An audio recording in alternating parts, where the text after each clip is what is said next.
Hey everybody, I'm Jason and welcome to From Tree to Lumber, a channel devoted to a guy learning to use a sawmill. Well, winter has definitely set in. The overnight temperatures have been well below freezing for a week, so the ground is finally hard enough to get the tractor deep enough into the bush where I can find some decent wood. It should be a nice day in the bush. My goal today is to bring in some logs for both the sawmill and my fireplace. To make it interesting, I want to find some really cool pieces that are just a little bit unusual. Maybe some old, partly rotten logs or stuff that's got unusual features, just anything that looks unusual. I'll put a couple on the sawmill at the end of this video and we'll open them up and see how we did. All right, looks like we got a recent blowdown victim here. Good looking tree, very straight, not all that big around, but it'll make good firewood, and I can probably get some nice straight boards out of it, whatever it is. I think that's maple, but I'm not sure. I guess I'll know when I cut it open, huh? Yeah, that'll be all right. Just cut a 18-inch chunk of firewood out of it. Yeah, looks all right. It's like it might be losing a little bit towards the edges, but the more I'm doing this, the more I'm finding that this weird kind of rotten wood is kind of cool. So I'm gonna take that. I'll cut some lengths out of this, and hopefully they'll be good for something.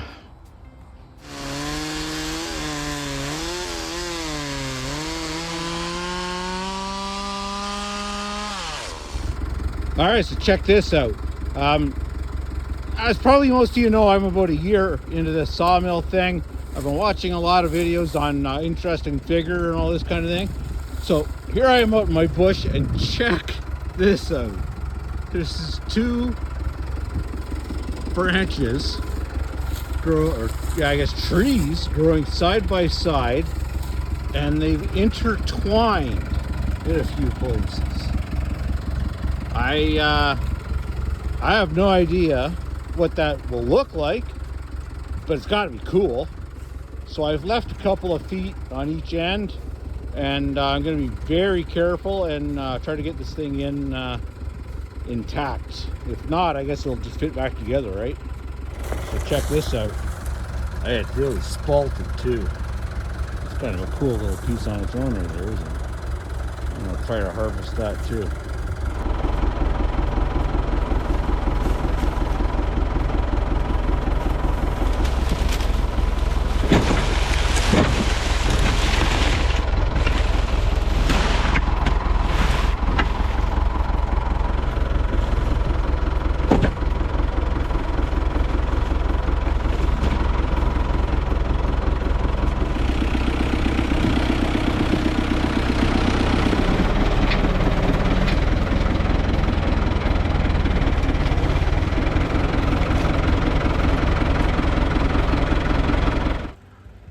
Looks like we got a dead red oak too. I think it's red oak anyway. Got this long dead ash as well. Probably not going to get much out of that for the sawmill. You never know though. It's nice and straight. It's just probably punky on the inside, that's all. But we'll find out. If not, it's going in the fire. Yeah, it's not even worth putting in the fire, to be honest with you. It's just sawdust, standing sawdust. So we'll just forget about that one.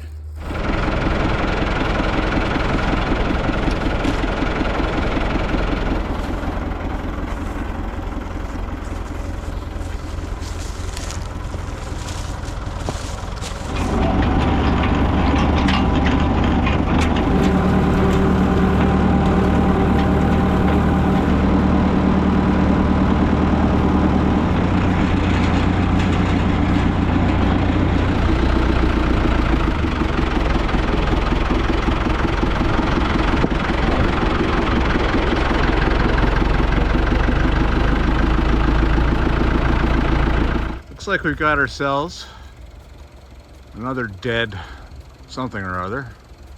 Red oak, maybe? I don't know why all these trees are dying. Anyway, I don't know if that one's any good or not, but we'll drop it and we'll see. Looks like I'm gonna have to drop it that way. All right. Yeah, I'd say that's a red oak. It's solid, no doubt about that. Some cool looking color going on down here. A little bit of rot around the outside, but hey, that's an indication of well seasoned, right? So it's a beauty log. I'll cut that up into a couple of 9-foot sections, I guess. And that looks like a sawmill project.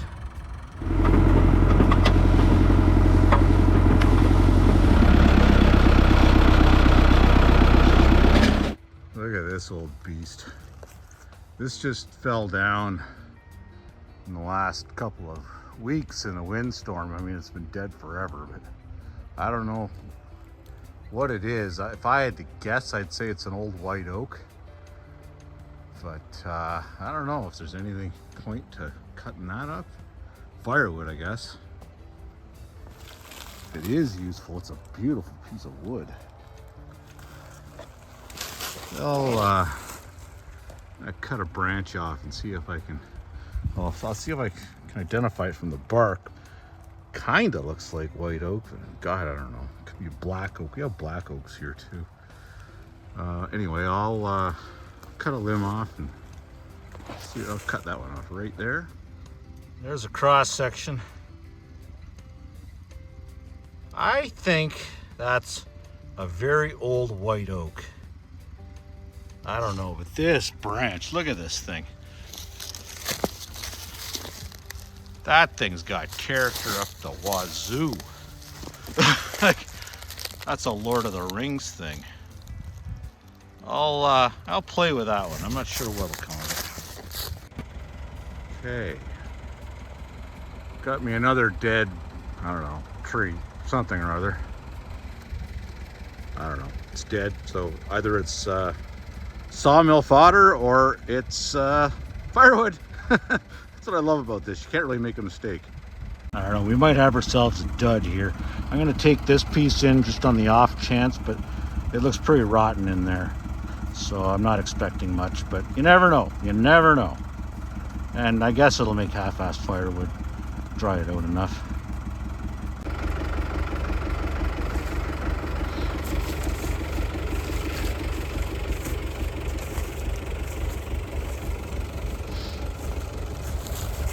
Well, there's today's haul. You know, some for the sawmill, some for the fireplace, and one of them that might end up coming straight back out here if it doesn't look nice. So, whatever. It's a good day in the bush. Okay, here is the second trailer. I haven't unloaded it yet. There's a lot of firewood mixed in here, but like I said, I tried to grab a whole bunch of really interesting, old, gnarly looking pieces just to see if there's anything in them that's worth trying to rescue. I mean, nothing ventured, nothing gained, right? I also did find this piece of cherry. I don't know if you've seen the video, but one of my first videos on this channel was cutting up some cherry. This is part of that tree that was left out there. So it's got some potential, I think.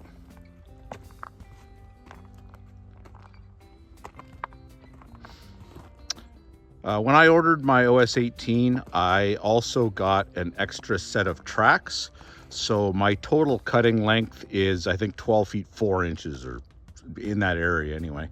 I've currently got it set up so that I've got the Frontier log clamp, and then I alternate with my homemade edge clamps, which I just love, back to the Frontier clamp, to another edge clamp, and then I end up with another Frontier clamp.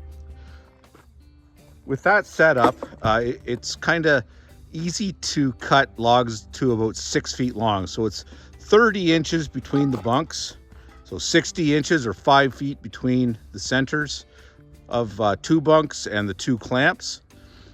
Usually I aim for a 6-foot log to put in there, and it seems to work okay. What I'm going to do today, because I've got a bunch of shorts, is I'm just going to change that up a little bit. I'm going to exchange that clamp right there, the edge clamp, with that clamp right there. Then I'll have 2 edge clamps that are 30 inches apart, and then I will have 2 log clamps that are also 30 inches apart.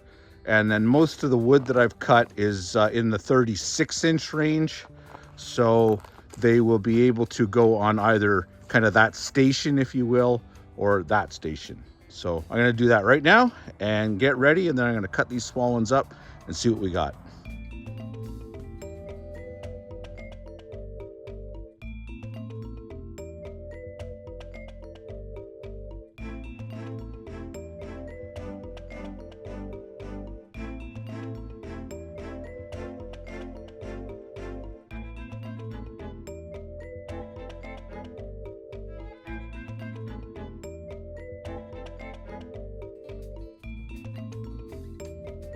This log clamp at the end tips this way right now.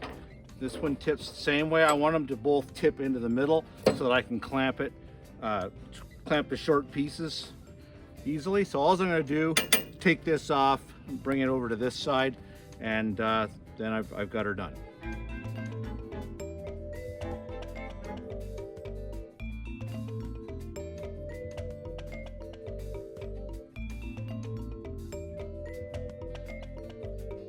So there we have it. That station there will take logs. Well, 30 inches would be edge to edge. 36 is what I like to think.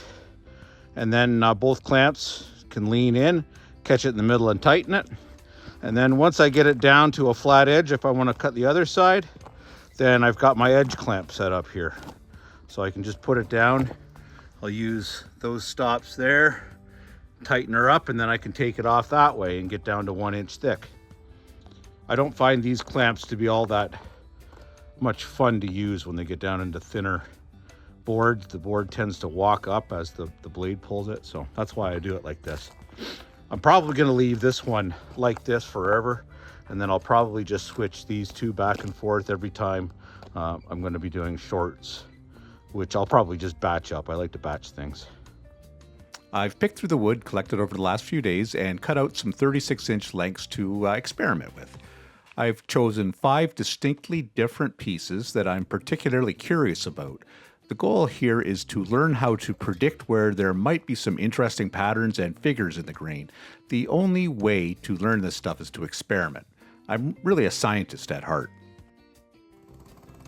The first piece is from that standing dead maple tree that I almost left in the bush. At least I think it's a maple.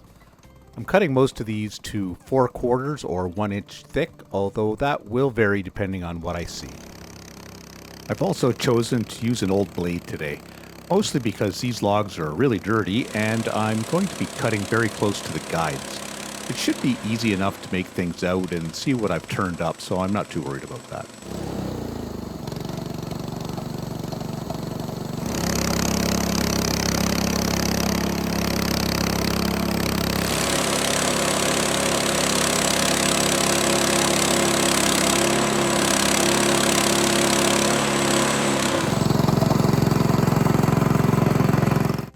Well, there's lots going on here, but I'm not sure it's all very good. It's pretty spongy in a few spots. It kind of looks like the other side is better, but I'm really only guessing. So let's flip it over and see what we got.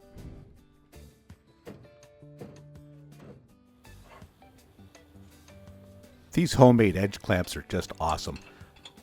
The clamps from Frontier do a nice job to hold a rough log, but once I can get a flat surface on the bed, I switch to these and they hold things rock solid.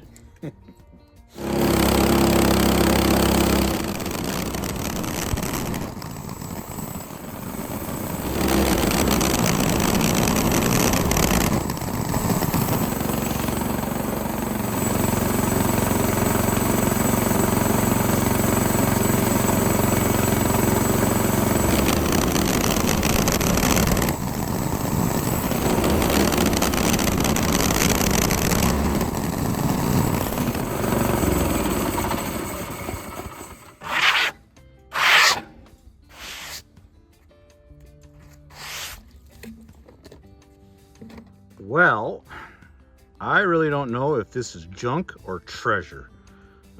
Colors and everything are really cool. But it is definitely, oh, this end's not bad, but this end is definitely starting to get pretty punky and soft. Now, we're also getting closer to the pith, so I don't know. We'll dry it out, see what it looks like, and hope for the best. I'm left with this 2-inch piece, but it's it's got the pith in it, and it's really starting to get quite rotten. So I think I'm just going to take that off. I'm not going to go any further with this one. I'll probably turn that into firewood. All right, next piece is going to be this white oak.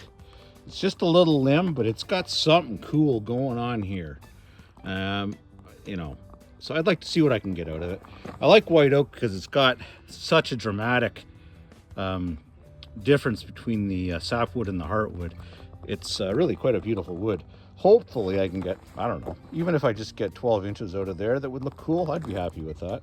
You know, I have no expectations. This is all experimenting, so we'll see how it goes.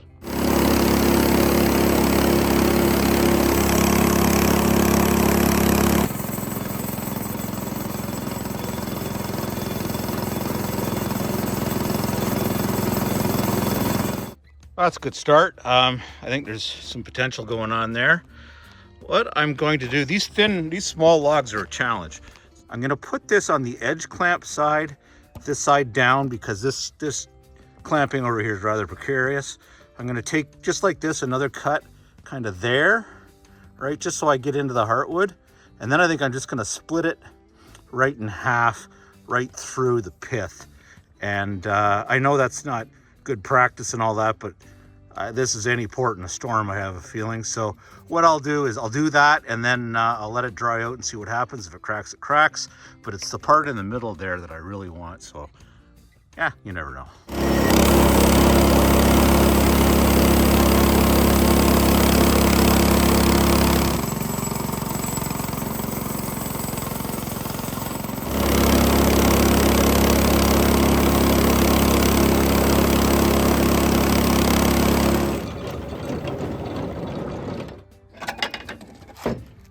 Look at that, eh?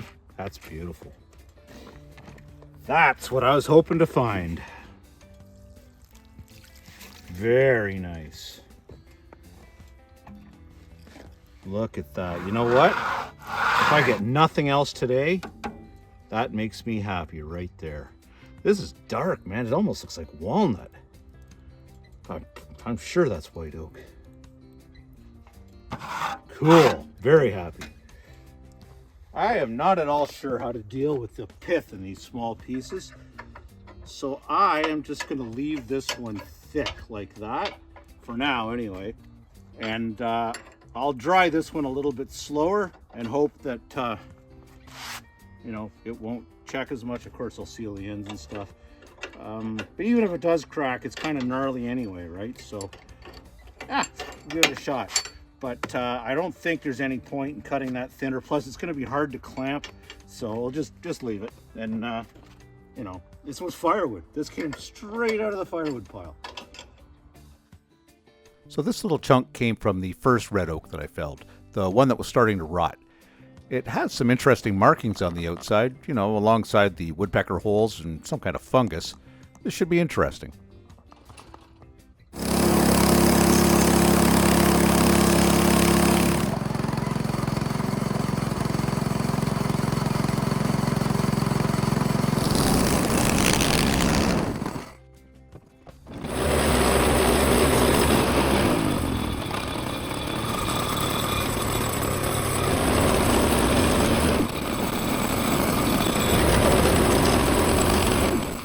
As it turns out, this looks pretty much like all red oak does.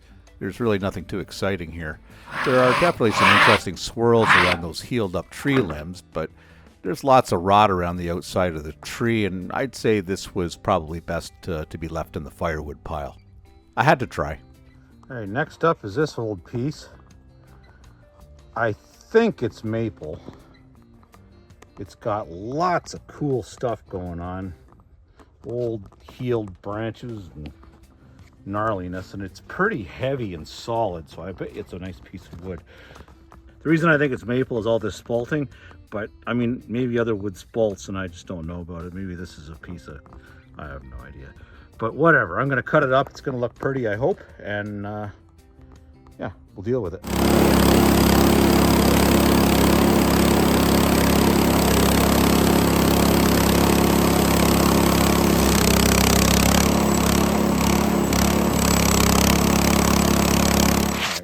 I know there's a pile of you out there. Oh yeah. They're saying, why don't you change that blade, man?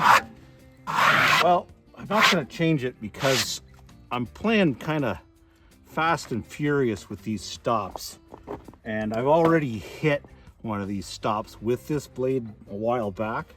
And I really don't feel like wasting another blade on it. Oh yeah, that's cool.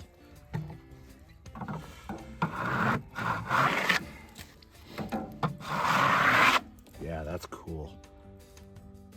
Right on. A nice piece there too.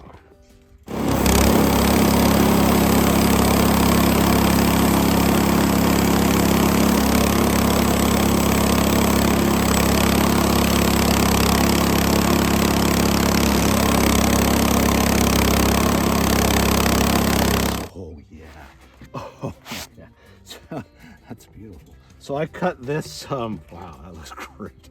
I cut this 1.5 inches thick, and I'll just plane it down. And oh my God, is this ever beautiful. Oh yeah, baby, that's nice. Give you a close up of that. Look at all the stuff going on in there. That's just gorgeous. This could be a candidate for what is it called? Bookend, you know, where you split two and put the mirror image on.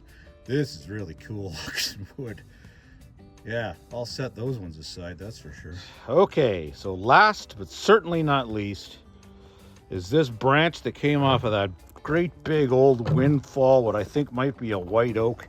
Gnarly, gnarly, gnarly looking branch. Now, probably half of you are saying, what are you thinking about? And the other half of you are going, yeah, man, that's cool. And I'm in the, yeah, man, that's cool camp. So, my idea here, I'm not even going to tell you. I'll show you after I cut it.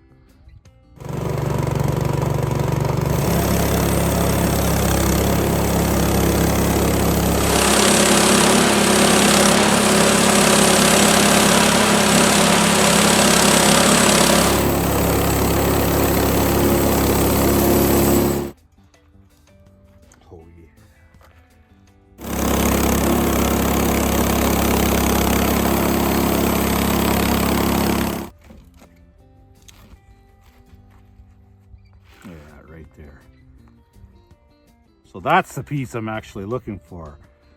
I really like these live edge, but not just live edge, but live everything pieces. I'll probably cut it off kind of there and there, or even a little bit smaller. I'm just about to build some shelves in my shop actually, and I might as well build them with a little bit of character, right?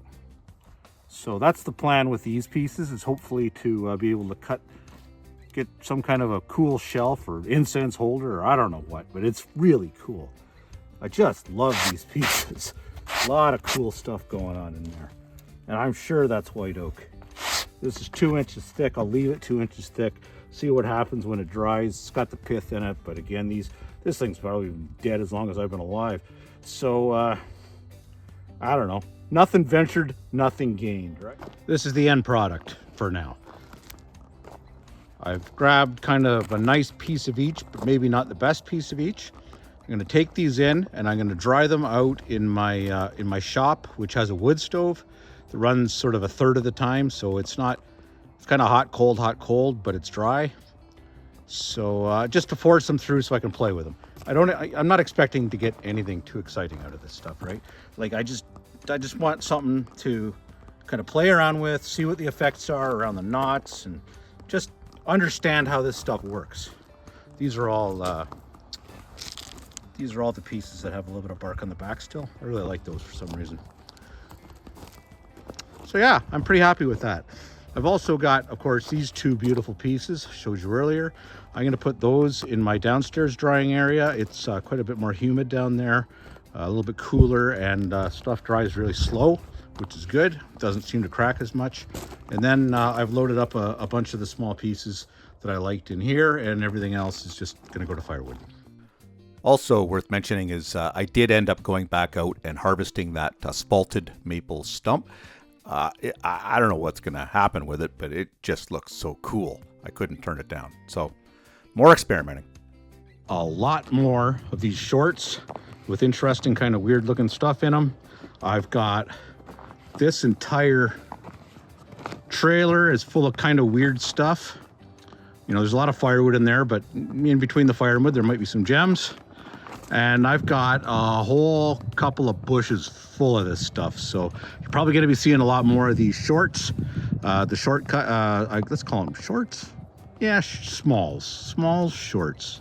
You'll probably see a lot more of them anyway, because this is kind of fun. And I wonder if there's a market for this stuff. If you guys know anything about that, let me know, okay?